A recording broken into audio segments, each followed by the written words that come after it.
Bonjour tout le monde, j'espère que vous allez bien. Aujourd'hui on se retrouve pour une nouvelle vidéo sur le Nutri-Score.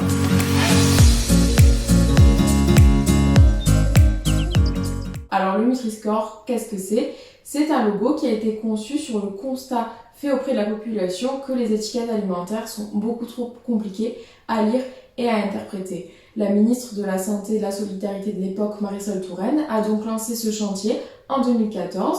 La loi l'a mise en application en 2016. Ce logo, c'est un logo qui est facultatif pour les entreprises. Ils ne sont pas obligés de la poser sur la face avant de leurs emballages.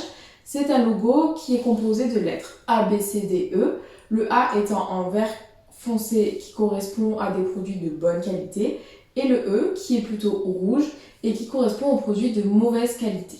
L'apport calorique pour 100 g, le taux de sucre, le taux d'acide gras saturé ainsi que le taux de sel viennent diminuer le score, c'est-à-dire qu'en fait il passe de A vers le E.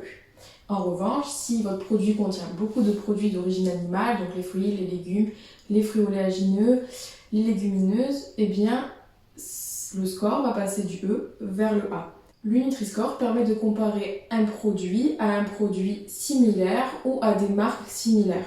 Ce n'est pas pour comparer des produits différents. Par exemple, on ne va pas comparer un poulet à une choucroute. Ce sont deux produits différents qu'il faut distinguer.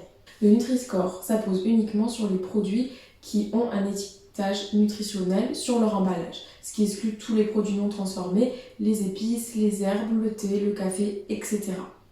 Il n'est pas apposable sur les produits non plus qui sont destinés aux 0-3 ans puisqu'il n'est pas adapté.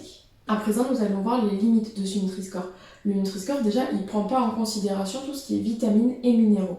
Il se base que sur 100 g à 100 ml de produits, ce qui, au final, ne donne pas une perspective sur l'ensemble de la portion que l'on va consommer. Il ne permet pas non plus d'équilibrer son alimentation ou de comparer des produits de catégories différentes. Nous allons maintenant prendre l'exemple d'un poulet. Nous avons la cuisse de poulet rôti qui va être classée B.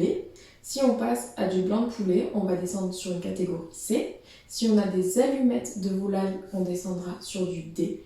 Et alors, si on a de la rillette de volaille, à ce moment-là, on sera sur le E.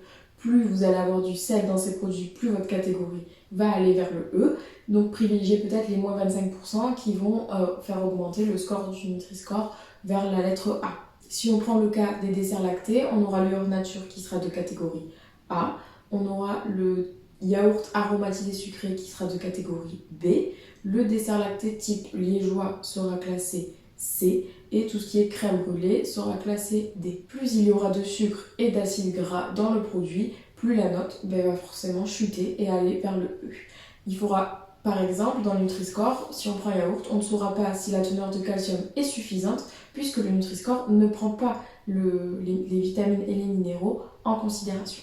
Nous pouvons aussi prendre l'exemple de la comparaison entre l'huile d'olive et les céréales du petit déjeuner.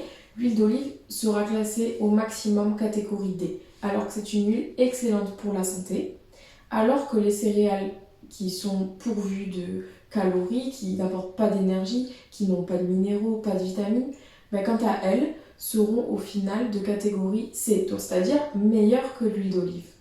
Alors qu'au final, l'huile d'olive, on va en consommer uniquement une cuillère à soupe et non pas 100 g ou 100 ml, alors qu'au contraire, on risque de consommer beaucoup plus de céréales puisqu'un bol de céréales sera forcément équivalent à environ 250 ml. Donc, je vous laisse faire le calcul de savoir est-ce que les industriels ne mettent pas aussi ce qui les arrange un petit peu. Donc, en résumé, si vous choisissez d'utiliser le Nutri-Score, surtout comparez uniquement des produits similaires, donc c'est-à-dire par exemple les paquets de céréales avec des paquets de céréales de la même marque ou de marques différentes. Ne calez pas votre équilibre alimentaire sur le Nutri-Score, il est uniquement là pour vous donner un ordre d'idée. Vous pouvez compléter les informations, par exemple si vous le souhaitez, avec des applications telles que Yuka qui vont venir vous donner si l'aliment est bon ou non selon les valeurs nutritionnelles. Mais il faut faire attention, c'est pas non plus une application qui est prouvée à 100% scientifiquement et il y a quelques erreurs. Le plus simple est encore d'apprendre à lire l'étiquette alimentaire. Je vais faire une vidéo qui sortira dans les semaines à venir pour vous expliquer tout ça. Et voilà, vous connaissez réellement ce que c'est le Nutri-Score. Je vous invite à mettre en commentaire si cette vidéo vous a plu, si vous avez des questions sur certains sujets pour qu'on les aborde en vidéo. N'hésitez pas à me suivre sur l'ensemble de mes réseaux et sur mon blog. Et on se retrouve bientôt pour une prochaine vidéo. Bye bye.